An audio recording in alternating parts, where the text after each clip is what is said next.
everyone, good evening. Today we are going to give a group presentation in the topic of strategies of multinational corporations used to face global challenges in clothing sector. So coming to the first group information, our module code is 7042 SSL and the module name is the Global Business Environment Evolution and Dynamics, and the group number is 24. Then the selected company is a clothing company, is a garment industry. I, Mr. Rapolu Bharat Reddy, with five team members: Monica Daspalli, Rupa Kolar Bhupati, Hemant Sai Kumar Chella, Sushma Reddy Paraprolu. So, coming to the first slide in the introduction part, the global economy and the garment industry. Commercial acts and activities secured by the improvement of business policies and technologies. Several aspects of the garment industry and multiple challenges faced by multinational corporations and also the strategic recommendations. And the next slides will be presented by my colleague Hemant. Over to you, Hemant. Yeah, myself Hemant, global garment industry. Globalization in the garment industry, it refers the one company to spread their products all over the world to challenge the faces. In the garment industry, there are two types: hand weaving clothing and ready-made garments. These are the two methods in clothing industry. The global market of garment increased by 16%. Uh, in 16%, the European market growth of 31%, the impact of globalization and the emergency of industry has changed the traditional outlook of the garment industry, while the changes regarding the management style have empowered the business with multiple growing factors. The industry of ready-made garments has been an inseparable part of the global market. While the market factors have been well established by different companies such as like Zara and H&M played the crucial role. According to the global market of garments has increased by 16% in last 3 years, and the European market has experienced the huge growth of 31% in the same period. In 31%, the H&M and Zara played a crucial role. The H&M occupied 35% in UK market, and Zara has 36% in the UK market. Industrial regulations of sustainability have shaped Zara growth with fast fashion practices. The company H&M shares 35% of the UK market, and the industrial challenges has empowered the growth of the company and international market. The UK garment market is one of the leading markets in Europe and technical empowerment. We shown on the Sesista, the European new clothes. On the other hand, the Zara shares of 36% in UK market, and the industrial regulations for sustainability have shaped the company growth with fast fashion practices and the global market acceptance, and also been effective. It also have observed with different market shares of 35%. Coming to the next slide, the global garment industry of employment evolution in clothing industry. The labor intensity of industry with management factors. The Asian garment market has increased by 11%, and employee retention enhanced by 2.3%. The management protocols and sustainability factors. As like being a labor intensive industry, it has programmed several employee management factors, and the management has empowered the employee uh, acts and activities. Uh, Coming to the Asian garment market has increased by 11% with the respect of products in the last couple of years, while the employer retention has also been enhanced by 2.3%. The report has suggesting the report marketing program. Like the challenges has been further impacted by the creative role by the Asian market. Coming to the socio-economic and the socio-culture bonds in different countries, the corporate ideas and beneficial of the industries are empowered with new styles and designs. The empowerment of styles and designs with corporate ideas in the particular industry in the last decade. The traditional values has been restored on the major scale for attractive customers globally uh, through different categories according to the industry shares of economic and social culture born in different countries based on which is programming certain market plans which has produced multiple cooperative advantages and secured its growth. The next slide will be explained by Sushma. Thank you, Hemant. And I'm Sushma. And the clothing industry competitors. The main competitors of clothing industry are Zara, H&M, Gucci, Prada, Nike, Adidas, Calvin, and etc. And the rise of different clothing companies while sustainable and technological practices have been empowered.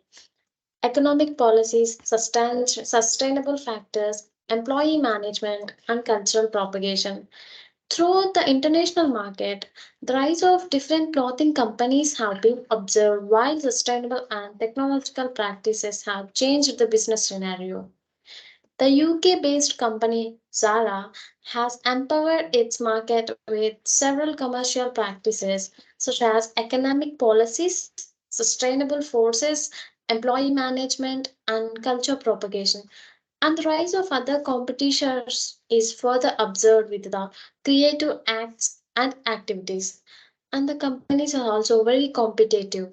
And the evolution of clothing industry, mass production of clothing in the global market.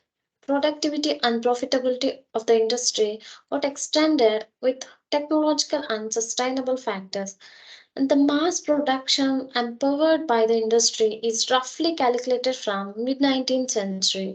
And due to the colonial culture, the fashion practices go spread from on very easily. On the other hand, it is also observed that productivity and profitability got changed due to technical improvement and business factors based on which the creative values can be empowered and the process of making have been extended with multiple acts and activities. And the next slide, challenges of MNCs will be explained by one of my teammate, Monica Dasapalli. Over to you, Monica. Yeah, thank you, Sushma. Myself, Monica Daspalli, and today I'm dealing with the topics of challenges of MNCs in global perspectives and strategic recommendations. So, of course, as of all know, any MNC has to face challenges to which is trying to get globalized. So, in that perspective, here are some challenges, which includes global supply chain issues, cross-cultural issues, and resource-based hindrances, economic and technology challenges.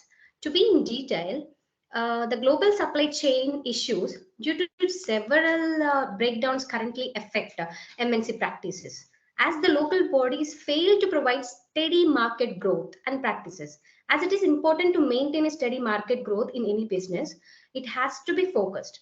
And then coming to cross cultural issues and resource based hindrances, here we can see that even these strategies also observed in the market, due to which the multinational companies or corporations lag financially to deal with market programs and business effectiveness.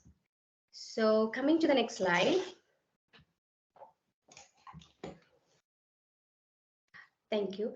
Coming to the strategic recommendations, here, as of all know, again, any multinational company has to follow strategies, because to be globalized or whatever, any business requires strategy to seek market growth. A successful business. So any business, small business, needs strategies to be uh, successful. So in that case, we can see some of our strategies: cultural expansion and market growth, development of local market stores, the Hofstede's cultural model, pestle analysis, 3R waste management protocols. This comes under the environmental proportion as well. And then 4C management of sustainability framework. And in this, you can see a Hofstede's cultural model. We have 6 dimensions in which we have to get focused into. It's like PDI, it's power distance index. So high and low. Here, acceptance of a hierarchical order in which everybody has a place and which needs no further justification as well. So in coming to the low PDI, people strive to equalize the distribution of power and they demand justification for inequalities of power as well. So coming to IDV, individualism versus collectivism. It differs about individualism and collectivism, whereas as a preference for a loosely knit social framework, and collectivism indicates tightly knit framework in society.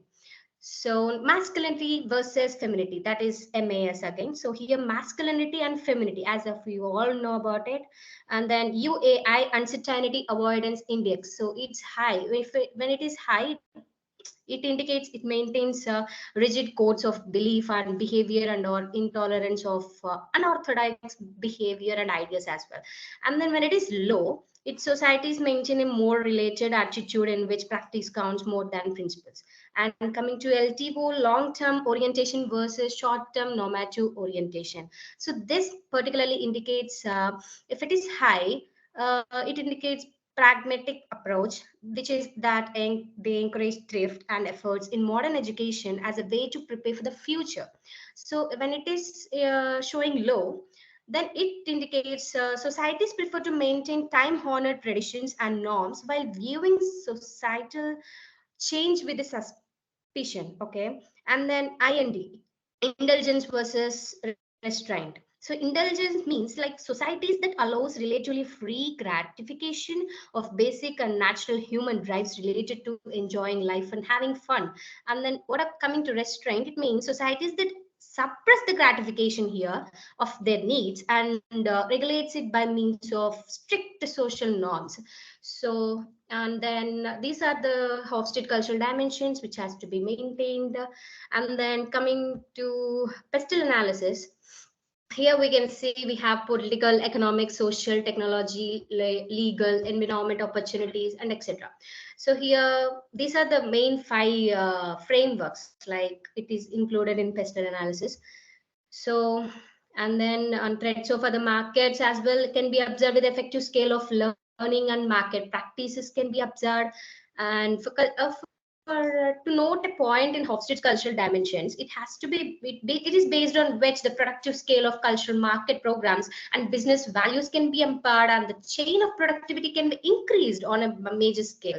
So and when coming to the development of local market stores, yes, it is also important because it should also recreate different business plans based on which the selective values can be empowered and managerial activities can also be developed with different strategies. So yeah, now next slide will be explained to you by Rupa. Over to you, Rupa. Yeah, thank you, Monica. And coming to the strategic recommendation, the implication of the ported 5 forces is also essential for the company to amplify its creative market of it. And the market programming is further essential to ensure the value of learning. And in this regard, industrial rivalry, the threats of new entrants, the bargaining power of suppliers, and the threats of substitutes, and the bargaining power of buyers. The customer's issues should be approached with the involvement of a power, interest, guide, and the development of a transformational leadership style.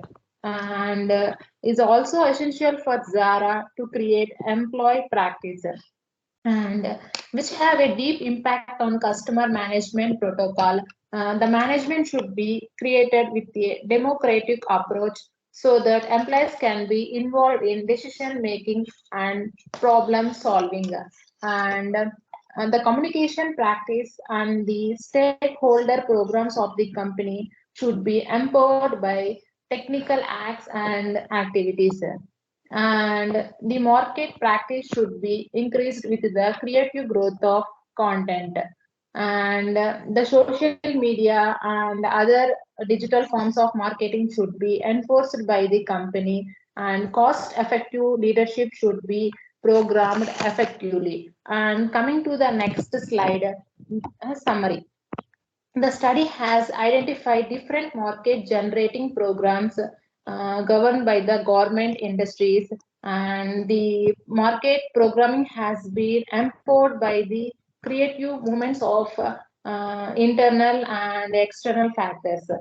And the market choice regarding the development of supply chain management and business trends have empowered the industry's international growth, and the high scale demand for luxury clothing has enhanced the creative value and movement of market programming.